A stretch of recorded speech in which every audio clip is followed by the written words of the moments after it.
à coup de querque-branche. Pas un projet ne peut se monter sans des subventions extérieures. Et c'est une grande partie de mon travail. Moi, je suis rarement assis derrière mon bureau. Tout le monde le sait, hein. Je suis toujours plutôt sur les routes, en va-et-vient sur le terrain, dans la ville, dans les instances, à la région, au département, à la préfecture, à la sous-préfecture, à la CUT. De temps en temps, en montant jusqu'à Paris. Le projet, par exemple, de l'ADEME. 3 800 000 euros pour dépolluer un terrain que tout le monde nous disait impossible à dépolluer. Premier prix de l'ADEME.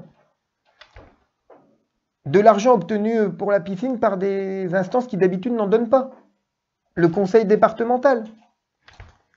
Des aides obtenues pour la construction de la salle de raquettes en son temps, du terrain de football synthétique, jusqu'à la Fédération française de football qui nous a donné des sous pour le réaliser, pour le gymnase, pour l'oasis urbaine, pour les squares.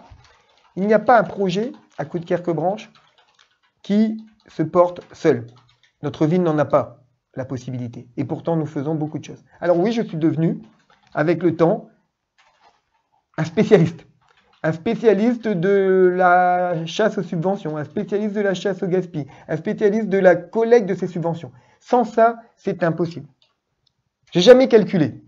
J'ai jamais calculé. Mais comme on peut estimer que chaque projet mené, c'est entre 40 et 50% de subventions, vous vous doutez bien que au fil des années et au fil des chantiers menés, allez, si je vous annonce 25 ou 30 millions de subventions obtenues depuis je suis maire de Coup de Querque-Branche, je ne dois pas en être très loin.